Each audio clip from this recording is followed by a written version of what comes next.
லசிமல் இஸ்திக்ஃபார், யார் பாவ மன்னிப்பை வளமையாக்கிக் கொள்கிறாரோ, அதை இறுக்கமாக பிடித்துக் கொள்கிறாரோ, ரப்பிடத்திலே பாவ மன்னிப்பு கேட்பதை விரும்புகிறாரோ, 3 பாக்கியத்தை அல்லாஹ் அவருக்கு தருவான். ஜஅலல்லாஹு லஹு மின் குல்லி தீக்கின் ஹரஜா, எல்லா நெருக்கடியிலிருந்தும் அவருக்கு முதலிலே விடுதலையை தருவான். அவர் உலக ரீதியில் சந்தித்துக் கொண்டிருக்கக்கூடிய நெருக்கடிகள், மனக்குழப்பங்கள் எல்லாத்திலிருந்து முதல்ல அவருக்கு ரிலாக்ஸை கொடுப்பான். அடுத்து சொன்னாங்க ஸல்லல்லாஹு அலைஹி வஸல்லம், ஒமின் குல்லி ஹம்மின் ஹரஜா, அவர் மனதை போட்டு அழுத்தி கொண்டிருக்கக்கூடிய மன பாரத்தை எல்லாம் பாவ மன்னிப்பை கொண்டு அல்லாஹ் நீக்குவான், மனதிற்கு அமைதியை தருவான். வரஸகஹு மின் ஹைது லா யஹ்தசிப், அவர் நாடாத புறத்திலிருந்து அவருக்கு ரிஸ்கை கொண்டு வந்து கொட்டுவான். இந்த 3ம் யாருக்கு அல்லாஹ் தருவான் என்றால், யார் அல்லாஹ்விடத்திலே கையேந்தி பாவ மன்னிப்பு கேட்கிறார்களோ அவர்களுக்கு தருவான். நம்மிலே சிலர் நினைத்து கொண்டிருக்கிறோம், நாம் தான் நிறைய நன்மை செய்கிறோமே, நிறைய தொழுகிறோமே, நிறைய நோன்பு வைக்கிறோமே, நாம் ஜமாத்தையே விடுவதில்லையே, நாம் நீல அங்கி போட்டிருக்கிறோமே, நீல தாடிகள் வைத்திருக்கிறோமே, இது போதும், நாம் ஜெயித்து விடலாம் என்று. இல்லை பெருமக்களே, நாம் செய்யக்கூடிய நன்மை மட்டும் நம்மை ஈடேற்றம் அடைய செய்யாது, ரப்பிடத்தில் மன்னிப்பு கேட்காத வரை. ஆயிஷா ரலியல்லாஹு தஆலா அன்ஹா நபிகள் பெருமானா ஸல்லல்லாஹு அலைஹி வஸல்லம் இடத்திலே வந்து சொல்கிறார்கள், யா ரசூலல்லாஹ், அறியாமை காலத்திலே, மடமை காலத்திலே அப்துல்லாஹ் இப்னு ஜுத்ஆன் என்று ஒருவர் இருந்தார். அவர் ஒரு பெரிய கொடை வல்லர். அவர் செய்யாத நன்மையே கிடையாது. என்னென்னவெல்லாம் நன்மை செய்வார், ஹஜ்ரத் ஆயிஷாமா பட்டியல் போடுறாங்க. அவர் யக்ரிஉல் லைஃப், விருந்தினர்களுக்கு உணவு சமைத்து போட்டுக்கொண்டே இருப்பார். முஸ்லிம் ஷரீஃபிலே ஹதீஸ் வந்திருக்கிறது, நாம் ஆக்குவதை போன்றெல்லாம் விருந்து ஆக்க மாட்டார் அவர். நம் வீட்டில் இருக்கக்கூடிய டபராவை போன்ற அண்டாக்களை போன்றெல்லாம் அவர் வீட்டு அண்டா இருக்காது. நீங்கள் புரிந்து கொள்ளுங்கள், அவர் எவ்வளவு பெரிய உணவாளி கொடையாளி என்பதை இதை வைத்து புரிந்து கொள்ளலாம். அவர் வீட்டிலே ஒரு சட்டி இருக்கும், டேக்ஸா. அந்த சட்டிக்கு ஏற வேண்டும் என்றால் ஒரு ஏணி வேண்டும். ஏணியை போட்டுத்தான் ஏற வேண்டும் சட்டி, அரிசியை கொட்டுறதுக்கு, சமைக்கிறதுக்கு. அப்படின்னா அந்த அண்டா எவ்வளவு பெருசுன்னு கற்பனை பண்ணிங்க. அந்த அண்டா நிறைய தினசரி உணவு, எல்லாருக்கும் வர்றவங்க போறவங்களுக்குலாம் உணவு போட்டு தள்ளுவார், சாப்பிட வைத்தே சந்தோஷப்படுத்துவார். ஆயிஷாமா சொல்றாங்க. அது மட்டுமல்ல, ஆனி, கஷ்டப்படுபவர்களுடைய கஷ்டத்தை எல்லாம் தன் தோள் மேல் தூக்கி பாரமாக போட்டுக்கொள்வார். ரஹிம, சொந்தங்களை எல்லாம் அரவணைத்துக் கொள்வார். ஜிவார, தனக்கு சுத்தி இருக்கக்கூடிய நபர்களை எல்லாம் அன்பால் அரவணைப்பால் சந்தோஷப்படுத்துவார். இப்படி நிறைய நன்மை அவர் செய்தார். நானே அவருடைய நன்மையை பார்த்து புகழ்ந்திருக்கிறேன் அப்படின்னு சொல்லிட்டு ஆயிஷாமா கேட்டாங்க, யா ரசூலல்லாஹ், ஃபஹல் யன்ஃபஉஹு ذلك, இவர் நன்மையின் பல வாசல்களை அடைந்து செய்திருக்கிறார். இவர் செய்த நன்மையெல்லாம் அவருக்கு பலனளிக்குமா? அறியாமையில் காலத்தில் செய்த நன்மைகள் இதுவெல்லாம் அவருக்கு பலனை கொடுக்குமா என்று கேட்டார்கள். ரசூலுல்லாஹ் சொன்னாங்க, லா, கொடுக்காதுன்றாங்க. எந்த புண்ணியமும் இல்லை, அவர் செய்த நன்மை எந்த பலனையும் தராது என்று சொல்லிவிட்டு காரணம் சொன்னார்கள்.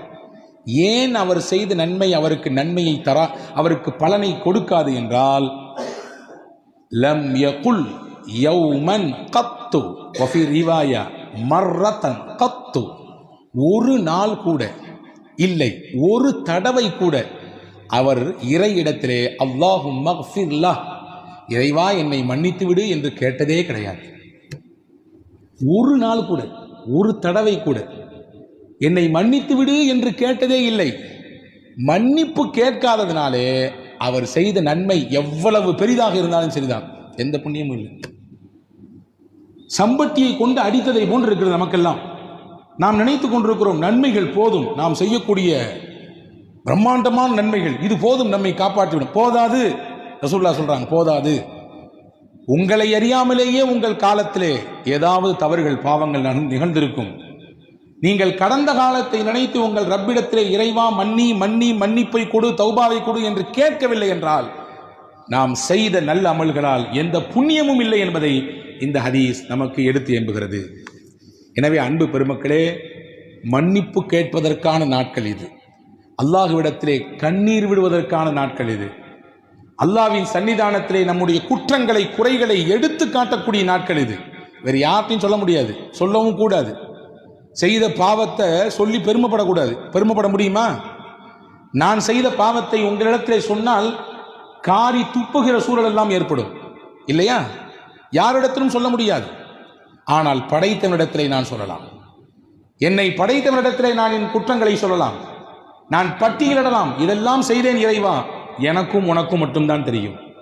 அந்த ராத்திரி, அந்த பகல், அந்த நாட்கள், என் வாலிப நாட்கள், என்னுடைய நல்ல சுகபோகமாக இருந்த நாட்கள், நான் ஓஹோ என்று வாழ்ந்த நாட்கள், அப்பெல்லாம் நடந்த பாவங்கள் எது இது என்று பட்டியலிட்டு அல்லாஹ்விடத்திலே மன்னிப்பு கேட்கக்கூடிய நாட்கள். இதை தவறவிட்டால், இந்த மன்னிப்பை நாம் இந்த ரமலானில் பெறவில்லை என்றால், என்னை விட நம்மை விட நஷ்டத்திற்குரியவர் உலகத்தில் யாரும் இல்லை. வியாபாரத்திலும் தொழிலும் நஷ்டமடைவது நஷ்டம் அல்ல, அது நஷ்டம் அல்ல. உலகத்தில் நஷ்டமடைவதுதான் நஷ்டம். ரமலானை அடைந்து இதிலே மன்னிப்பை பெறவில்லை என்றால் அதுதான் நஷ்டம். அந்த நஷ்டத்தை நாம் பெற்றுவிடக் கூடாது என்று பெருமானா ஸல்லல்லாஹு அலைஹி வஸல்லம் எச்சரிக்கிறார்கள். எனவேதான் நபிகள் சொன்னார்கள், இன்னி அஸ்தக்ஃபிருல்லாஹ், ஒவ்வொரு நாளும் நான் இஸ்திக்பார் செய்கிறேன். ரசூலுல்லாஹ் சொல்கிறார்கள், நான் ரப்பிடத்திலே பாவ மன்னிப்பு தருகிறேன். 70 தடவை அல்லாஹ்விடத்திலே அஸ்தக்ஃபிருல்லாஹ் அஸ்தக்ஃபிருல்லாஹ் அஸ்தக்ஃபிருல்லாஹ், இறைவா உன்னிடத்திலே பாவ மன்னிப்பு தருகிறேன், என்னை மன்னி என்னை மன்னி என்று நான் கேட்கிறேன் என்றார்கள் பெருமானார். நபிகள் கேட்க வேண்டிய அவசியம் என்ன? யக்ஃபிரு லக்கல்லாஹு மா தகத்தம மின் தம்பிக வ மா தஅக்கர், குர்ஆனின் வார்த்தை இது.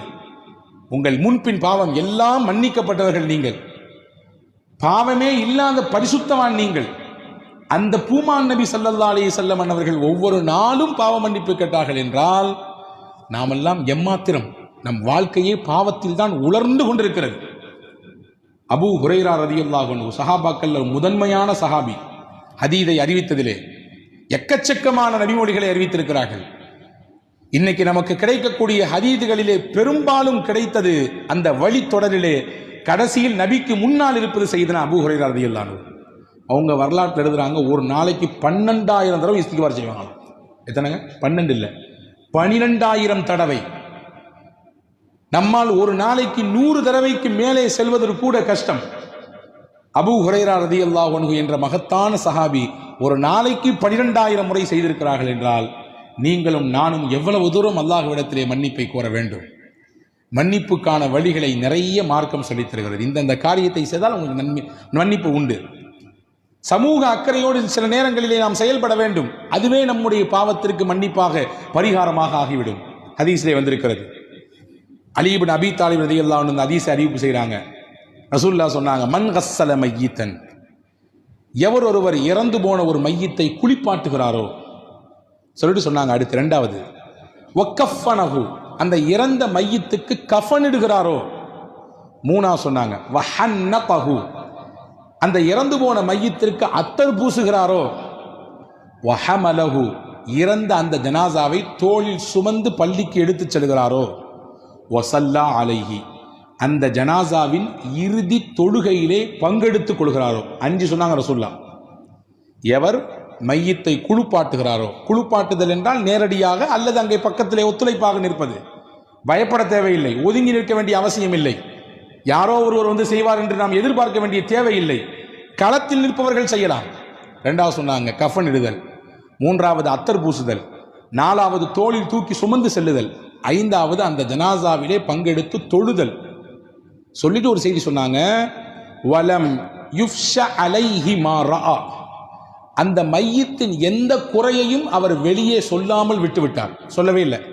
இருக்கலாம் சில சமயங்களிலே முதுகிலே புண் இருந்திருக்கலாம், பெரிய கீறல் இருக்கலாம், ஏதாவது சில பார்க்கக்கூடாத சில விஷயங்களை அந்த மையத்தின் உடம்பிலே பார்த்திருக்கலாம். எதையுமே அவர் வெளிக்காட்டவே இல்லை, கப் சிப்புன்னு இருந்தார். ரசூலுல்லாஹ் சொன்னாங்க, இந்த 5 செயலும் செய்த இந்த மனிதருக்கு அல்லாஹ் தரக்கூடிய கூலி என்ன தெரியுமா? ஹரஜ மின் ஹதீஅதிஹி மிஸ்ல மா வலதத்துஹு உம்முஹு, அன்று பிறந்த பாலகனை போன்று அவர் மாறிவிடுவார். எல்லா பாவத்தையும் அல்லாஹ் மன்னித்து விடுவார். அன்று பிறந்த பாலகன்றது எதுக்கு பயன்படுத்திருக்காங்க தெரியுமா? ஹஜ்ஜுக்கு பயன்படுத்தாங்க ரசூலுல்லாஹ். கயௌமின் வலதத்துஹு உம்முஹு, ஒருவர் ஹஜ்ஜி செய்கிறார் என்றால் ஹஜ்ஜிலே இருக்கக்கூடிய எல்லா சிரமங்களையும் ஏற்றுக்கொண்டு அந்த குறிப்பிட்ட நாட்கள் மினாவிலே, முஸ்தலிஃபாவிலே, அரஃபாவிலே எல்லாம் முடிந்து அவர் ஊருக்கு வருகிற போது பெருமானார் சர்டிபிகேட் கொடுக்குறாங்க, அங்கீகாரம். கயௌமின் வலதத்துஹு உம்முஹு, அன்று பிறந்த பாலகன். இந்த அன்று பிறந்த பாலகன் என்பதை நீங்கள் அடைய வேண்டும் என்றால், பாவமே இல்லாத பச்சிடம் குழந்தையை போன்று உங்களுடைய நிலைப்பாடு ஆக வேண்டும் என்றால், ரசூலுல்லாஹ் சொன்னாங்க, சமூக அக்கறையோடு இறந்து போன ஜனாசாவில கலந்துங்கன்றாங்க. ஒதுங்கி நின்று வேலைக்கு பார்க்க நிறைய பேர் பயப்படுறாங்க. சொந்த அப்பா இறந்திருக்காரு, குளிப்பாட்டுங்க, எனக்கு தெரியும், ஐயோ எனக்கு பயமா இருக்கு சொல்லுவதை பார்க்கிறோமா இல்லையா? நகரங்களிலே இது மிகுதி, கிராமங்களிலே முண்டி அடித்துக் கொண்டு வருகிறார்கள். நான் குளிப்பாட்டுகிறேன், நான் கஃன் செய்கிறேன், நான் வந்து தூக்குகிறேன், நான் குளிக்குள்ளே இறங்குகிறேன். பெத்த புள்ள ஓரத்துல வேடிக்கை போறாரு. யாராவது வந்து குளிப்பாட்டுங்களேன், யாராவது வந்து கஃன் புரிங்களேன். எங்க அப்பாவுக்கு வந்து முதல் அந்த அடிக்கழுகக்கூடிய அந்த குளிப்பு கசாப் மாத்திரன்னு சொல்றாங்க, அதை செய்ய வாருங்களேன். இது ஒவ்வொரு முஸ்லீமும் செய்ய வேண்டியது, குறிப்பிட்ட ஒருவருக்கு காசு கொடுத்து செய்ய வேண்டிய பணி அல்ல. சமூகம் புல் வாங்கிக் கொள்ள வேண்டும். அது என்னமோ தீண்டத்தகாத செயலை போன்று இன்று சமூகம் பார்த்து கொண்டிருக்கிறது. ஒவ்வொரு முஸ்லீமும் தெரிந்து வைத்திருக்கக்கூடிய விஷயம். ஏனென்றால் நானும் நாளைக்கு மையத்தான், நானும் நாளைக்கு அதே இடத்தில் போய் இருக்க போகிறேன். என்னையும் ஒருவர் குளிப்பாட்ட போகிறார், ஒருவர் கஃன் செய்ய போகிறார். அதை தெரிந்து வைத்துக் கொள்வதில் என்ன தப்பு இருக்கிறது? அதை செய்வதில் எந்த தயக்கம் இருக்கிறது? எனவே அன்பு பெருமக்களே, அதை செய்தால் உங்களுக்கு எவ்வளவு பெரிய கூலி கிடைக்கும் என்றால் பெருமானார் சொல்கிறார்கள், அன்று பிறந்த பாலகனாக அல்லாஹ் உங்களை மாற்றி விடுவான். இது ஒரு விஷயம். சமூக பார்வையோடு இருங்கள். இரண்டாவது, இபாதத்தில் கவனம் எடுங்க. ரசூலுல்லாஹ் சொன்னாங்க 3 விஷயம். ஜும்மா தொழுகைக்கு பள்ளிவாசலுக்கு ஒருவர் நடந்து வந்தார். ரசூலுல்லாஹ் சொல்றாங்க, ஜும்மா தொழுகைக்கு முடிந்த அளவுக்கு நடந்து வருகிறார். இரண்டாவது சொன்னாங்க, வல் ஜுலூசு ஃபில் மஸாஜிதி ஹல்ஃப ஸலா, தொழுது முடிச்ச பின்னாடி வேக வேகமா எஞ்சி போயிடாம அந்த தொழுத இடத்திலேயே கொஞ்ச நேரம் உட்கார்ந்து இருந்தார். எப்பண்டா இமாம் சாப் சலாம் கொடுப்பாரு எந்திரிச்சு போலான்னு என்பதுதான் இனி நம்மிலே பலருடைய சிந்தனை. ரசூலுல்லாஹ் சொன்னாங்க, தொழுது முடிச்சுட்டு அந்த தொழுத இடத்திலே உட்கார்ந்துருக்கணும். எங்க நீங்க தொழுதீங்களோ அதே இடத்தில் அமர்ந்திருங்கள். 2. 3 சொன்னாங்க, வ இப்லாகுல் உதூஇ ஃபில் மகாரி, மனம் வெறுக்கும் நேரத்திலே ஒதுவ ஒருத்தர் பரிபூர்ணமா செஞ்சார். 3 விஷயம். ஜும்மாவுக்கு முடிந்த அளவுக்கு நடந்து வந்தார், தொழுத இடத்திலேயே அமர்ந்திருந்தார், ஒதுவை மனம் வெறுக்கும் சமயத்திலும் கூட பரிபூர்ணமாக செய்தார். ரசூலுல்லாஹ் சொன்னாங்க, இந்த 3 எவ்வளவு பெரிய பாக்கியம் தெரியுமா? தாலிக ஆஷ பி கைரின் வ மாத்த பி கைரின், இந்த 3ஐயும் அவர் தொடர்ச்சியாக பின்பற்றினால் நலவோடு வாழ்வார், இந்த உலகத்தை விட்டு மரணிக்கின்ற பொழுதும் நலவோடு மரணிப்பார். சொல்லிட்டு சொன்னாங்க, இந்த 3ஐயும் பின்பற்றக்கூடியவர் வக்கான மின் ஹதீஅதிஹி கயௌமின் வலதத்துஹு உம்முஹு, அன்று பிறந்த பாலகடை போன்று இருக்கிறார். பாவத்தை எல்லாம் அல்லாஹ் அழிச்சிடறான். அவர் செய்த பாவத்தை எல்லாம் அல்லாஹ் அழித்து விடுகிறான். அன்று பிறந்த பாலகனை போன்றாகிறார் என்றார்கள் பெருமானா ஸல்லல்லாஹு அலைஹி வஸல்லம். இப்போ பாவத்தினுடைய அழிப்புக்கு நிறைய வழிகள் இருக்கிறது. அதையெல்லாம் தேடி தேடி செய்பவர்களாக நாம் இருக்க வேண்டும்.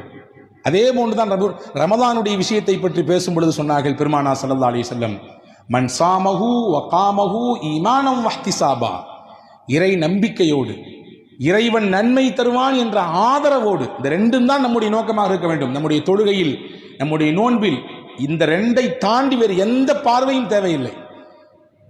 உளப்பூர்வமான இறை நம்பிக்கை, நாம் செய்யக்கூடிய இந்த அமல்களுக்கு என் ரப்பு தான் எனக்கு கூலி தரணும், அந்த எண்ணத்திலே யார் ரமதானில் பகலில் நோன்பிருந்து பிளஸ் சேர்த்து சொல்றாங்க இரவு வணக்கத்தில் பங்கெடுத்தாரோ. நான் எதற்கு இதை அழுத்தி சொல்கிறேன் என்றால், நோன்பு மட்டும்தான் போதும் என்று நினைக்கக்கூடிய நமக்கு ரசூலுல்லாஹ் உணர்த்துகிறார்கள், உங்கள் பாவ மன்னிப்புக்கு நோன்போடு சேர்ந்து இன்னொரு அம்சமும் இருக்க வேண்டும், அதிலும் கவனம் எடுத்துக் கொள்ளுங்கள். அதுதான் இரவு தொழுகை. இரவு தொழுகையும் நோன்பும் சேர்ந்து இருக்கக்கூடியவருக்கு ரசூலுல்லாஹ் கொடுக்கக்கூடிய கிஃப்ட் என்ன?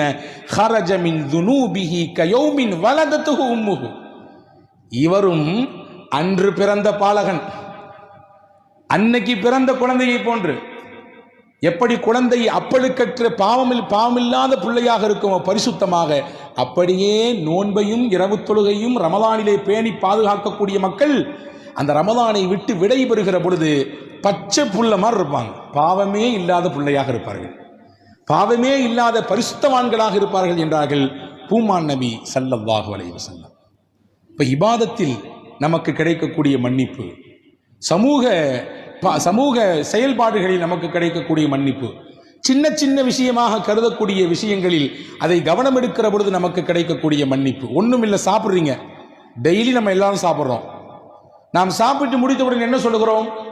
சாப்பிட பொழுதும் என்ன சொல்லுகிறோம் தெரியவதில்லை. எதையோ சொல்லிக்கொண்டு சாப்பிடுகிறோம், எதையோ பார்க்கிறோம். சாப்பிட்டு முடிகிற நேரம் பல நபர்களுக்கு சாப்பாடு முடிந்ததா இல்லையா என்பது கூட தெரிவதில்லை, உணர்வதில்லை. ரசூலுல்லாஹி ஸல்லல்லாஹு அலைஹி வஸல்லம் சொன்னாங்க, சாப்பிட்டு முடிச்ச உடனே ஒரு துஆ இருக்குது, ரொம்ப பெருசெல்லாம் இல்லை. அல்ஹம்துலில்லாஹில்லதி அத்அமனி ஹாதா வரஸகனீஹி மின் கைரி ஹவுலி மின்னி வலா குவா. அவ்வளவுதான்.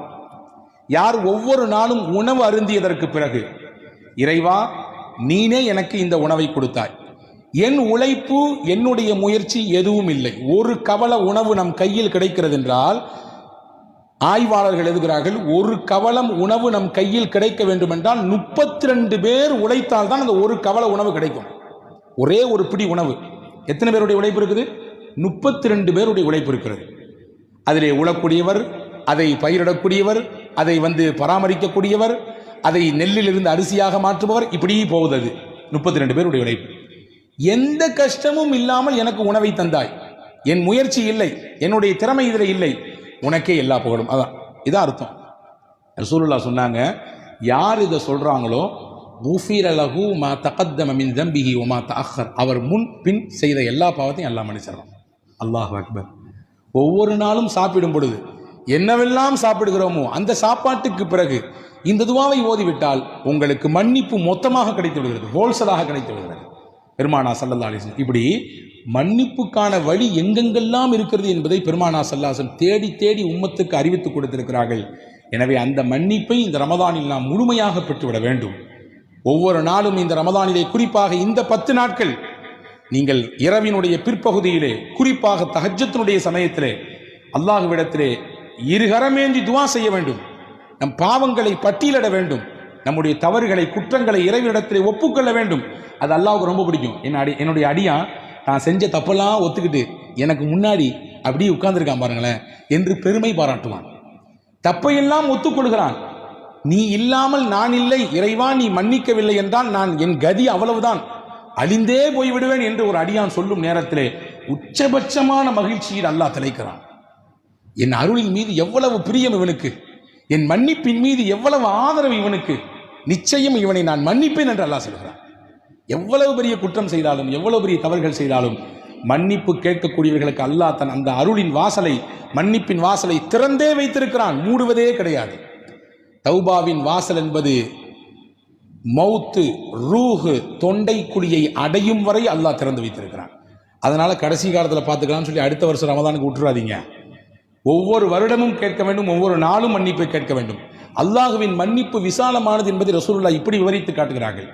ஒரு ஹதீஸை சொல்லி முடிக்கிறேன். அஸ்தக்ஃபிருல்லாஹ் என்று சொல்லி நாம் பாவ மன்னிப்பு தேடுகிறோம். ஒரு சில வார்த்தைகளை மட்டும் கூட்டி சேர்த்துக் கொள்ளுங்கள். அஸ்தக்ஃபிருல்லாஹல் அலியுல் அதீம் அல்லதீ லா இலாஹ இல்லா ஹுவல் ஹய்யுல் கய்யூம் வ அதூபு இலை. இது ஒரு இஸ்திக்ஃபார், ரசூலுல்லாஹ் சொல்லிக் கொடுத்த இஸ்திக்ஃபார். இங்கே நம்முடைய பள்ளியிலே நாம் இஃப்தாருடைய சமயத்திலே ஜிக்ர் மஜ்லிஸ் நடத்துகிறோம். அந்த சமயத்தில் இந்த இஸ்திக்ஃபார் சொல்லி தரப்படும். அஸ்தக்ஃபிருல்லாஹல் அலியுல் அதீம் அல்லதீ லா இலாஹ இல்லா ஹுவல் ஹய்யுல் கய்யூம் வ அதூபு இலை. இது 3 தடவை ஒருவர் சொல்கிறார். 3 தடவை. ரசூலுல்லாஹ் எவ்வளவு பெரிய கூலி சொன்னாங்க தெரியுமா? 5 பாக்கியம் கிடைக்கும் அவருக்கு. 5 பாக்கியம். வெறும் 3 தடவை தான், வெறும் 3 தடவை. 5 பெரும் பாக்கியம். 1, அவர் போர்க்களத்திலிருந்து புறமுதுகிட்டு ஓடி இருந்தாலும் அல்லாஹ் பாவத்தை மன்னிச்சிடறான். போர்க்களத்திலிருந்து புறமுதுகிட்டு ஓடுறது இருக்க பெரிய பாவத்தில் கட்டுப்பட்டது, 7 பெரும் பாவங்களில் கட்டுப்பட்டது. களத்துக்கு போயாச்சுன்னா பேக் அடிக்கக்கூடாது, பின்னால் வரக்கூடாது, நிற்கணும், வாழ்வோ சாவோ அந்த போர்க்களத்தில் நின்று எதிர்கொள்ள வேண்டும். ஆனால் ஒருத்தர் போர்க்களத்திலிருந்து புறமுதுகிட்டு ஓடிவிட்டார், அந்த பாவத்தையும் கூட அழிப்பதற்கு இந்த ஒரு இஸ்திக்ஃபார் போதும் நாங்கள் சொல்லலாம். 2வது சொன்னாங்க, அவருடைய பாவம் கடல் நுரையளவு பெருக்கெடுத்து இருந்தாலும் சரிதான். கடல் நுரை என்ன முடியுமா, எவ்வளவுன்றது அளக்க முடியுமா? அவ்வளவு இருந்தாலும் இந்த இஸ்திக்ஃபாரை 3 முறை சொன்னால் போதும், அல்லாஹ் மன்னிப்பான். மரத்தின் இலைகள் உலகத்தில் எத்தனை உண்டு எண்ணுங்கள், எண்ணி சொல்ல முடியுமா? முடியாது. அவ்வளவு அதிகமாக அவருடைய பாவம் இருந்தாலும் அல்லாஹ் மன்னிக்கிறான். மணலின் அந்த துகள் எவ்வளவு இருக்கிறது உலகத்திலே? ஒரு கைப்பிடி மண்ணை எடுத்து இது எத்தனை துளிகள் இருக்கிறது எண்ணி என்று ஒரு கையிலே கொடுத்தால் என்ன முடியுமா? எண்ணி காட்ட முடியுமா? முடியாது. ஒட்டுமொத்த உலகத்தின் மண்ணின் துகள்கள் எவ்வளவு என்பதை கணக்கிட முடியாது. அவ்வளவு கணக்கிட முடியாத பாவத்தை, குற்றத்தை ஒருவர் செய்திருந்தாலும் இந்த இஸ்திக்ஃபாரை 3 முறை ஓதினால் போதும், அல்லாஹ் மன்னித்தரான். அடுத்து ஒரு முக்கியமான செய்தி சொன்னாங்க ரசூலுல்லாஹ். வாழ்நாள், உலகம் தோன்றிய நாளிலிருந்து உலக அழிவு நாள் வரை நாட்களின் எண்ணிக்கை எத்தனை? வாரத்தின் எண்ணிக்கையை கேட்டால் நாம் சொல்லுவோம், மாதத்தின் எண்ணிக்கையை கேட்டால் சொல்லுவோம், வருடத்தின் எண்ணிக்கையை கேட்டால் சொல்லுவோம். எங்க அத்தா எத்தனை வருஷம் வாழ்ந்தாருன்னு கேட்டால் வருஷத்தை சொல்லுவோம், 63 வருஷம் வாழ்ந்தாருன்னு சொல்லி. உலகத்தினுடைய நாட்களின் எண்ணிக்கை எத்தனை நமக்கு தெரியுமா? ஆதம் அலைஹிஸ்ஸலாம் தோன்றிய நாளிலிருந்து உலக முடிவு நாள் வரை எத்தனை நாட்கள் இருக்கிறது தெரியாது, எண்ண முடியாது, சாத்தியமில்லை. ரசூலுல்லாஹ் சொன்னாங்க, எப்படி எண்ண முடியாத நாட்கள் உலக வாழ்நாளிலே இருக்கிறதோ அவ்வளவு எண்ண முடியாமல் ஒரு பாவத்தை வைத்திருந்தாலும் இந்த ஒரு இஸ்திக்ஃபார் 3 தடவை சொன்னால் அல்லாஹ் அவருடைய பாவத்தை எல்லாம் மன்னித்து விடுகிறான். சொல்லலாமா? இன்ஷா அல்லாஹ். அல்லாஹ் தௌஃபீக் செய்வானாக. இந்த புனிதமான ரமதானிலே, இந்த மக்ஃபிரத்தினுடைய பத்திலே அல்லாஹ் தன்னுடைய மன்னிப்பை பரிபூரணப்படுத்துவானாக. நம் எல்லோருக்கும் தன்னுடைய அருளையும் தன்னுடைய மன்னிப்பையும் கொடுத்து நம்மை அழகுபடுத்துவானாக, நம்மை தூய்மைப்படுத்துவானாக. எப்படி தங்கத்தை உருக்குகிற பொழுது அழுக்கெல்லாம் வெளியே வருகிறதோ, இப்படி நாம் நோன்பிருந்து நாம் செய்யக்கூடிய இபாதத்தை கொண்டு நம்மிடத்தில் தேங்கியிருக்கக்கூடிய பாவம் என்ற அழுக்கை எல்லாம் அல்லாஹ் நீக்கி விடுவானாக. தூய்மையானவர்களின் பட்டியலில் அல்லாஹ் சேர்த்துக் கொள்வானாக. பரக்கத்திற்காக ஒரு தடவை இந்த சலவாத், இந்த